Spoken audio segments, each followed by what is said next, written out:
नमस्कार साथियों, एक बार फिर आप सभी का स्वागत है मेरे YouTube चैनल विनोद चेजारा पर। आज के इस वीडियो में हम देखेंगे कि शाला दर्पण से सत्र 21-22 के स्कॉलरशिप के जो फॉर्म हैं हमें भरने हैं, उसकी पूरी प्रोसेस क्या है। पिछले वर्ष शाला दर्पण से जब स्कॉलरशिप के फॉर्म भरे गए थे तो बहुत सारे साथियों को बहुत सारी समस्याओं का सामना करना पड़ा था और हम जो व्हाट्सएप ग्रुप है उनमें इन समस्याओं के बारे में उन्होंने पूछा और उनका समाधान भी हुआ। इस वीडियो में हम पूरी प्रोसेस देखेंगे, कहाँ कहाँ क्या समस्याएं आती है और उनसे आप कैसे बच सकते हैं और बिना किसी समस्या के स्कॉलरशिप का जो फॉर्म है आप कैसे सबमिट कर पाएंगे। इसके लिए हम चलते हैं विद्यालय की शाला दर्पण पर। हमने गूगल पर शाला दर्पण सर्च कर लिया है।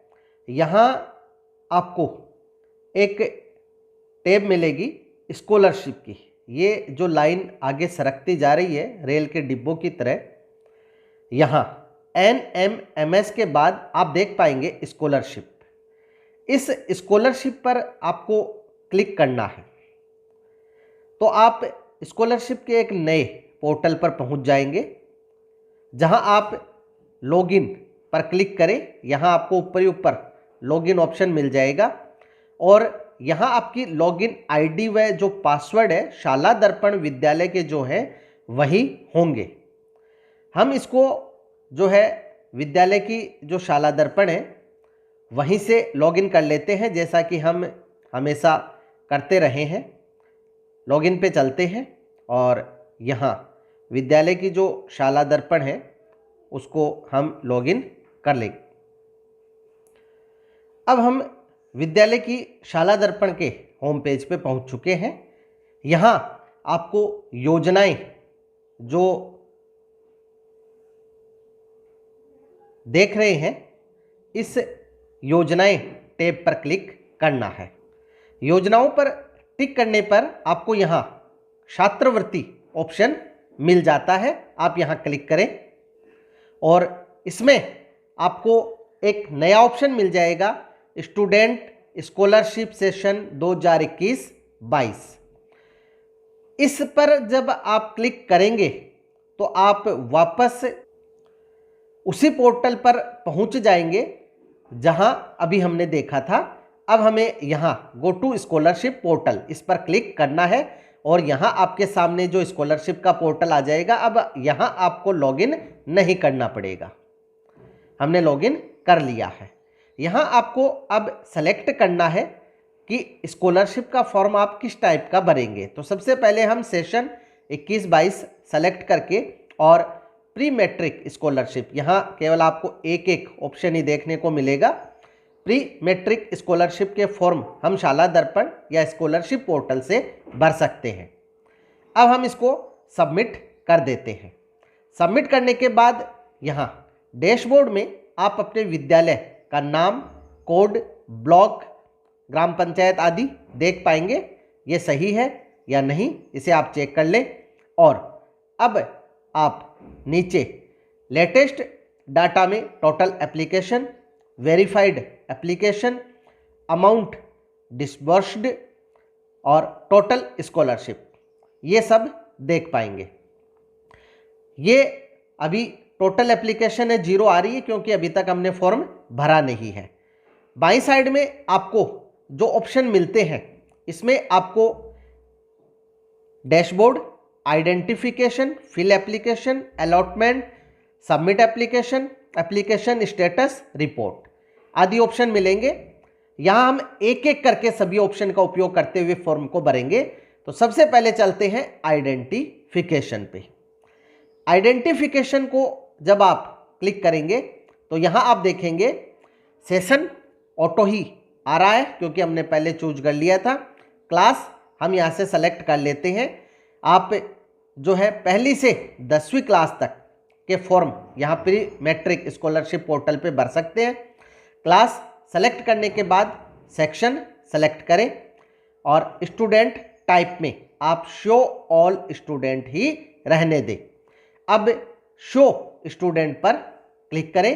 इससे जितने भी स्टूडेंट हैं इस क्लास के वो आपके सामने आ जाएंगे। यहाँ आप देख सकते हैं 49 स्टूडेंट है टोटल स्टूडेंट आइडेंटिफाई 0। अभी तक हमने स्टूडेंट का सिलेक्शन नहीं किया है कि किसे स्कॉलरशिप मिलेगी और किसे नहीं, तो इसलिए टोटल जो है पेंडिंग 49 आ रहे हैं। अब हम नीचे चलते हैं।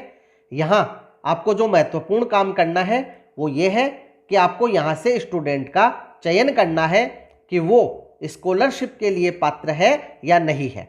यहाँ आप देख लीजिए, आपको 3 ऑप्शन मिलते हैं, स्कॉलरशिप के लिए पात्र, अपात्र और आवेदन नहीं करना चाहता। जैसे किसी के पास डॉक्यूमेंट नहीं है तो वो आवेदन नहीं कर पाएगा। डॉक्यूमेंट्स क्या क्या है वो भी हम अभी देखेंगे। तो आप स्टूडेंट को स्कॉलरशिप के लिए पात्र कैसे मानेंगे, इसके लिए विभाग ने जो आदेश जारी किया है वो पहले हम देख लेते हैं। विभाग का यह आदेश जो है पूर्व मैट्रिक स्कॉलरशिप के नाम से आया है, जिसमें आप जो डेट देख सकते हैं 15 जुलाई 2021 है। इसको आप ध्यानपूर्वक एक बार पूरा पढ़ लें। 15 पन्ने हैं इसमें, जिसमें स्कॉलरशिप के लिए आवेदन कैसे करना है, लास्ट डेट कितनी है और इसके बाद किस वर्ग के लिए जो है किस प्रकार के जो नियम हैं वो लागू होंगे। जैसे यहाँ आप देख सकते हैं कि कक्षा 6 से 8 अध्ययनरत SC और ST के स्टूडेंट जो हैं उनके लिए एक पहला है कि यदि वो पहली बार आवेदन कर रहा है तो जाति प्रमाण पत्र जो है संलग्न करेगा, सेल्फ अटेस्टेड। एक बार विद्यालय में जमा हो जाता है तो बार बार हमें लेने की आवश्यकता नहीं है। इसके बाद वो नियमित अध्ययनरत होना चाहिए। उसके माता पिता या जो संरक्षक है आयकर दाता नहीं हो और उसको किसी भी अन्य प्रकार की कोई छात्रवृत्ति नहीं मिल रही हो। वो किसी सरकारी जो संचालित छात्रावास है उसमें नहीं रह रहा हो और यदि वो किसी कक्षा में दोबारा है तो उसको अगले वर्ष नहीं मिलेगी। जैसे कोई स्टूडेंट फेल हो गया और अगले वर्ष उसी क्लास में अध्ययन करता है तो उसको केवल एक क्लास के लिए एक ही बार स्कॉलरशिप मिलेगी। अगर वो रिपीट करता है तो भी नहीं मिलेगी। अब यहाँ आप इस वर्ग के लिए जो स्कॉलरशिप अमाउंट है वो देख सकते हैं और नीचे आपको जो जो डॉक्यूमेंट्स उसके लेने हैं वो देख सकते हैं। जैसे माता पिता संरक्षक का आय घोषणा पत्र, कक्षा कर्मोन्नति प्रमाण पत्र सेल्फ अटेस्टेड, जाति प्रमाण पत्र सेल्फ अटेस्टेड और आधार कार्ड व जन आधार कार्ड जो है सेल्फ अटेस्टेड। अब हम देखते हैं कक्षा 9 से 10 में SC ST स्टूडेंट के लिए क्या नियम है। तो यहाँ केवल थोड़ा सा चेंज हुआ है कि वार्षिक आय 2.5 लाख से अधिक नहीं होनी चाहिए। ये 6 से 8 में लागू नहीं था और यहाँ लागू है। बाकी सभी नॉर्म्स वही हैं। अब 6 से 10 में OBC स्टूडेंट जो है तो उसमें लगभग वही सारे जो नियम है वो लागू होते हैं। यहाँ पहले एक नियम था कि स्टूडेंट के 50% नंबर जो है आए हुए होने चाहिए पिछली कक्षा में, लेकिन अब वो अभी लागू नहीं है क्योंकि सभी बच्चे क्रमोन्नत हो रहे हैं। यहाँ भी जो है अमाउंट दिया गया है और जो डॉक्यूमेंट्स है वो दिए गए। आप इसका एक बार अध्ययन कर लें अच्छी तरह और कोई समस्या हो तो आप कमेंट बॉक्स में कमेंट अवश्य करें। अब हम वापस चलते हैं पोर्टल पर। उससे पहले आपको एक काम और करना है। यहाँ इसी में आपको एक फॉर्म मिलेगा जो आपको ऑफलाइन स्टूडेंट से भरवाना है। ये आप फॉर्म देख सकते हैं, 3 पेज का फॉर्म है ये। तो इसमें आपको जो भी डाटा भरने हैं वो शाला दर्पण से ही भरने हैं और यहाँ ये पूरा फॉर्म फिलअप करने के बाद हस्ताक्षर जांचकर्ता या कक्षा अध्यापक, माता पिता, संरक्षक, संस्था प्रधान की टिप्पणी होने के बाद ये स्व घोषणा जो है आय का घोषणा पत्र है ये आप उससे ले लें और जो डॉक्यूमेंट चाहिए वो ले लें और फाइल में रख लें। उसके बाद आप उसका ऑनलाइन फॉर्म सबमिट करें। अब हम चलते हैं वापस पोर्टल। अब आपको यहाँ से जो स्टूडेंट पात्र है उसका चयन करना है। जैसे छात्रवृत्ति के लिए पात्र है तो पात्र पे टिक करके चयन कर दे, और अपात्र है तो अपात्र के लिए टिक करके चयन कर दे। और सभी स्टूडेंट जो है इसमें आपको ये चयन करना है, और करने के बाद आपको नीचे आना है और ट्रांसफर फॉर अलॉटमेंट यहाँ क्लिक करना है, जिससे ये स्टूडेंट है वो छात्रवृत्ति के लिए पात्र हो जाएगा। ये सक्सेसफुली का मैसेज हमारे पास आ गया है। अब चलते हैं अगले स्टेप पर। अब आप यहाँ देख सकते हैं कि स्टूडेंट मार्क्ड एलिजिबल जो है वो यहाँ आ गया। यदि गलती से आपने किसी ऐसे स्टूडेंट का चयन कर लिया जो पात्र नहीं है तो आप यहाँ से उसको रिमूव भी कर सकते हैं। तो ये पहला जो ऑप्शन था वो हमने पूरा कर लिया है।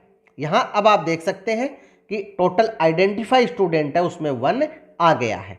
अब यहाँ आइडेंटिफिकेशन के बाद हमें फिल एप्लीकेशन पर जाना है। फिल एप्लीकेशन पर हम जाएंगे और वापस जो क्लास है, सेक्शन है, सेलेक्ट करके शो ओनली आइडेंटिफाइड स्टूडेंट, यहाँ केवल आइडेंटिफाइड स्टूडेंट ही शो होंगे। जैसे यहाँ हमने एक स्टूडेंट का चयन किया था अभी, तो उसका हम फॉर्म भरेंगे। यहाँ आप उसकी डिटेल्स है उनको अपडेट करेंगे। और यहाँ अभी देख रहे हैं नो आ रहा है डॉक्यूमेंट वेरिफिकेशन में। जब डॉक्यूमेंट वेरीफाई हो जाएंगे तो यहाँ यस आ जाएगा, फिर आप उसका भरा हुआ फॉर्म देख पाएंगे। और यदि आप इसको हटाना चाहते हैं तो यहाँ से हटा भी सकते हैं। अब हम अपडेट पर क्लिक करते हैं। अपडेट पर जब आप क्लिक करेंगे इसका फॉर्म आपके सामने आ जाएगा। ये डिटेल्स है, आप देख लें, चेक कर लें। यहाँ नीचे आपको यहाँ टिक करना है। According to Aadhaar act and IT act do you have student consent to save Aadhaar on your portal. यहाँ आप टिक मार्क कर दें। इसके बाद आधार स्टेटस में यस कर दें, क्योंकि अधिकांश जो बच्चे हैं उनके आधार बने हुए हैं, नहीं बने हुए हैं तो उसे रजिस्ट्रेशन करवाना होगा। और फिर यहाँ जो है आधार की एनरोलमेंट ID डालनी होगी। यहाँ हमने बच्चे के आधार जो है प्रपत्र 9 में भर रखे हैं, वो यहाँ शो हो रहे हैं। अब आपको आधार को ऑथेंटिकेट करना। आधार नॉट ऑथेंटिकेटेड यहाँ लिखा हुआ है, इस पर आप क्लिक कर दें, जिससे ये जो है सक्सेसफुली जो है ऑथेंटिकेट हो जाए। यहाँ आप देख सकते हैं एक वार्निंग आई है ऑथेंटिकेशन फेल्ड की, प्लीज एंटर करेक्ट डिटेल्स। अभी हम एक बार नीचे देख लेते हैं। Click here to know Jan Aadhaar details. यदि आपके पास किसी बच्चे के जन आधार नंबर नहीं है तो आप यहाँ क्लिक करके और उसके बामाशा नंबर, उसके आधार नंबर से, तो आप जब click here to know Jan Aadhaar details पे क्लिक करेंगे तो एक नया पेज ओपन हो जाएगा। और यहाँ आप जो है अब उस पेज पर आप इसके जो जन आधार नंबर है उनका पता कर सकते हैं। ये क्योंकि पिछले वर्ष का फॉर्म भरा हुआ है इसलिए यहाँ ऑलरेडी ही परिवार की पहचान संख्या और स्टूडेंट की पहचान संख्या आ रही है। यदि स्टूडेंट का खाता उसमें जन आधार नंबर ऐड नहीं है, लिंक नहीं है, तो वो खाता यहाँ फेच नहीं होगा। और फेच नहीं होने से आप उसका फॉर्म सबमिट नहीं कर पाएंगे। ये जो खाता संख्या, ये जो डिटेल्स है, ये यहाँ नहीं आएंगी। तो आप ये कर सकते हैं कि प्रत्येक जो स्टूडेंट है उसकी माता जो है उनका जो खाता है बामाशा में जुड़ा हुआ था, और आप उनकी माता के जो जन आधार व्यक्तिगत पहचान संख्या है उसको फिल करके और यहाँ जो है बैंक अकाउंट को जो है लिंक कर सकते हैं और अपडेट कर सकते हैं। तो यहाँ आप देखते हैं कि जन आधार आ रही है, ये ऑथेंटिकेट है 8/10/2020 को, जब हमने पिछले वर्ष इसका फॉर्म भरा था। यहाँ आप राशन कार्ड नंबर है तो फिल कर दें। स्कॉलरशिप टाइप में डे स्कॉलर है तो डे स्कॉलर नहीं, हॉस्टलर है तो हॉस्टलर करें और इसको अपडेट कर दें। तो यहाँ आप देख सकते हैं कि स्टूडेंट के आधार और जन आधार हैं, दोनों ही जो है अपडेट हो गए हैं सक्सेसफुली। जो आधार पहले नहीं हो रहा था वो जन आधार से डायरेक्ट जो है यहाँ हम अपडेट करेंगे तो वो भी अपडेट हो जाएगा। इसके बाद जो बैंक अकाउंट है आप किसका लिंक करना चाहते हैं, स्टूडेंट का या उसके माता का, वो आप यहाँ जन आधार ID भरें और यहाँ जो है फैच करेंगे और अपडेट करेंगे तो ये अपडेट हो जाएगा। आधार है वो बैंक खाते से सीडेड होना चाहिए, प्रत्येक को आपको अलग अलग अपडेट करना है तभी ये सेव होंगे और इन पे ग्रीन टिक आता जाएगा। जैसे यहाँ सक्सेस आ गया है और यहाँ भी जो है सक्सेस का मैसेज आ गया है। अब हम चलते हैं नीचे। यहाँ आपको जो डॉक्यूमेंट्स हैं जैसे इनकम सर्टिफिकेट है, आय का प्रमाण पत्र है, जाति प्रमाण पत्र है, आधार प्रमाण पत्र है, जन आधार प्रमाण पत्र है, ये सभी स्टूडेंट से लेने हैं और इसको अब यहाँ अपडेट कर दें तो इस पे भी ग्रीन टिक आ जाएगा और सक्सेस हो जाएगा। अब नीचे आप यहाँ एनुअल फैमिली इनकम सर्टिफिकेट और यदि OBC SBC non creamy layer certificate है तो वो भी आप इस पर टिक कर सकते हैं और इसको अपडेट कर दें। इसके बाद नीचे इसकी इनकम है वो जबकि हम प्रपत्र 9 भरते हैं वहाँ से ये आ रही है, यदि नहीं आ रही हो तो आप यहाँ भी भर सकते हैं और इसको अपडेट कर दें। अब ये पूरा फॉर्म है ये अपडेट हो गया है। अब आप इसको यहाँ से क्लोज कर दें तो आप देखेंगे यहाँ जो पहले नो था यहाँ यस आ रहा है। अब यहाँ व्यू पर क्लिक करके और आप उसका फॉर्म है देख सकते हैं, ये हमने फॉर्म भर दिया है। यहाँ उसका जो अमाउंट है 1000 रुपये, क्योंकि 100 रुपये प्रतिमाह मिलता है तो 10 महीने की स्कॉलरशिप मिलती है तो 1000 रुपये हो जाते हैं।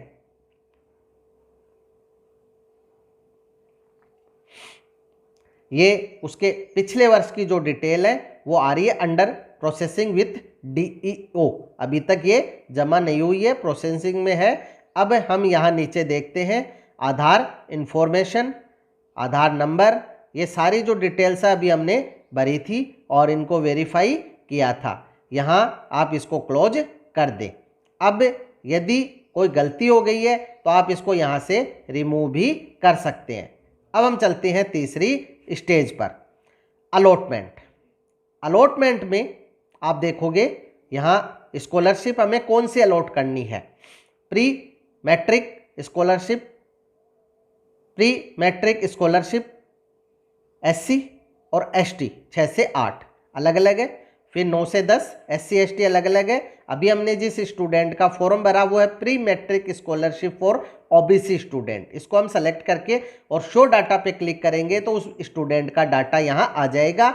यहाँ आपको उसका स्कॉलरशिप का अमाउंट है वो भरना है। ये हमने 1000 रुपये जो है अमाउंट भर दिया और यहाँ से हम सेव करेंगे, ये सेव हो गया है सक्सेसफुली। ये allotted pre matric scholarship for OBC student यहाँ आ गया है। अब यहाँ हम एप्लीकेशन जो है स्टेटस अलॉटमेंट हमने कर दी, अब सबमिट एप्लीकेशन पे चलते हैं। अगला जो स्टेप है यहाँ वापस वही हमें सेलेक्ट करना होगा जो है pre matric scholarship for OBC student, जिस कैटेगरी का उस कैटेगरी को सेलेक्ट करके गो पे क्लिक करें। यहाँ आप उस स्टूडेंट की डिटेल देखेंगे, अमाउंट देखेंगे। यदि अभी भी कोई गलती है तो आप इसको रिमूव भी कर सकते हैं और नहीं तो फाइनल लॉक कर दें। फाइनल लॉक जब आप क्लिक करेंगे तो ये आपसे दोबारा वेरीफाई करवाएगा। संस्था प्रधान के मोबाइल पे एक OTP आएगा, फिर ये जो है DO के पास चला जाएगा। यहाँ DO के पास जाने के बाद भी आप इस फॉर्म को अगर कोई गलती है तो हटा सकते हैं, यदि ऑप्शन ओपन हो तो, और नहीं है ओपन तो आपको DO से ही इसको हटाना होगा। अब फाइनल लॉक आप एक एक स्टूडेंट का भरते जाएं और करते जाएं, इससे आपको क्या है फाइनल लॉक में जो समस्या आती है उस समस्या का सामना नहीं करना पड़ेगा। जैसे OTP वगैरह नहीं आना या फॉर्म सबमिट नहीं होना, तो जैसे जैसे आप फॉर्म भरते हैं वैसे वैसे ही फाइनल लॉक करते जाएं और सबमिट करते जाएं। यहाँ अब हम चलते हैं अगले स्टेप पर। सबमिट एप्लीकेशन के बाद है एप्लीकेशन का स्टेटस। यहाँ आप स्टूडेंट के एसआर नंबर से इसको सर्च कर सकते हैं और फिर शो स्टूडेंट एप्लीकेशन पे क्लिक करेंगे तो ये आपके सामने आ जाएगा। यहाँ हमने इसके एसआर फिल कर दिए हैं और शो स्टूडेंट एप्लीकेशन पे क्लिक करेंगे। अभी डाटा नहीं आ रहा है क्योंकि हमने इसको फाइनल सबमिट नहीं किया है। इसके बाद आप यहाँ रिपोर्ट है, रिपोर्ट में student count report, status report दे सकते हैं, रिजेक्टेड एप्लीकेशन देख सकते हैं, यदि करेक्शन रिजेक्टेड है वो देख सकते हैं, यूजर मैनुअल यहाँ से देख सकते हैं। अब हम चलते हैं डैशबोर्ड में। डैशबोर्ड में यहाँ आपको पूरा जो विवरण है वो मिल जाएगा। अब देखिए यहाँ तक हमने जो प्रोसेस है कर ली है। किसी भी स्टूडेंट का जो फॉर्म है हमें किस प्रकार से भरना है और सबमिट करना है। यहाँ जो होम पेज है इस पर आपको कुछ ऑप्शन और भी मिलते हैं, जैसे चेक एलिजिबिलिटी। इसमें आप देख सकते हैं कि सेलेक्ट स्कॉलरशिप, जैसे प्री मैट्रिक है या पोस्ट मैट्रिक। यहाँ बॉयज़ या गर्ल्स तो बोथ बॉयज़ एंड गर्ल्स, और कैटेगरी ऑल कैटेगरी रहने देते हैं। क्लास जो है जैसे हम 10 कर लेते हैं और ऑल स्कॉलरशिप टाइप और सर्च करते हैं। तो यहाँ आप देखेंगे कि इस कैटेगरी के जो स्टूडेंट है उन्हें कौन सी स्कॉलरशिप मिलती है और उसका अमाउंट क्या होता है। यहाँ जो है आप सभी भी देख पाएंगे, जैसे यहाँ हम ऑल क्लास कर लेते हैं।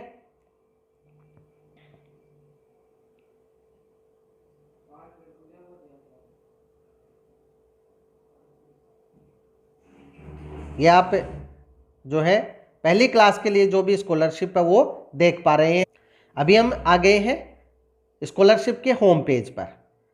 यहाँ आप जो है हाउ इट वर्क्स, कैसे कार्य करना है, check eligibility, scholarship, know your status, ये सारी चीज़ें देख सकते हैं। तो नया पोर्टल जो है बहुत ही अच्छा है और इसमें आप अच्छे से कार्य कर पाएंगे। जैसा कि जो शाला दर्पण पोर्टल पर कार्य करते समय जो आपको समस्याएं आती थी, यहाँ जब आप स्कॉलरशिप इस पे क्लिक करेंगे, इसको स्कीम्स एंड एलिजिबिलिटी पे, तो आपको ऑल स्कॉलरशिप और ऑल स्कूल टाइप में सभी प्रकार की स्कॉलरशिप कौन सी क्लास के लिए है, किस वर्ग के लिए है और एलिजिबिलिटी के लिए क्या निर्धारित मापदंड है वो यहाँ देख सकते हैं। इसके बाद हम अगला जो ऑप्शन है वो देखते हैं हाउ इट वर्क्स। यहाँ आप देख सकते हैं कि किस प्रकार से ये जो छात्रवृत्ति का फॉर्म है ये भरा जाता है, स्टूडेंट को जो स्कॉलरशिप है वो मिलती है। चेक एलिजिबिलिटी अभी हमने देखा था। यहाँ पे बच्चे की जो कितना अमाउंट वगैरह है इसको देख सकते हैं किस वर्ग के लिए है।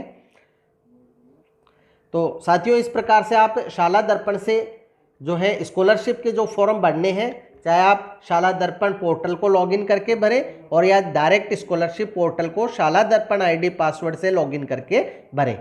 इससे संबंधित जो भी आदेश, यूजर मैनुअल और स्टूडेंट के लिए जो स्कॉलरशिप अमाउंट है वो सभी आपको जो है वीडियो के डिस्क्रिप्शन में आदेश वगैरह मिल जाएंगे। आप वहां से भी इनको देख सकते हैं।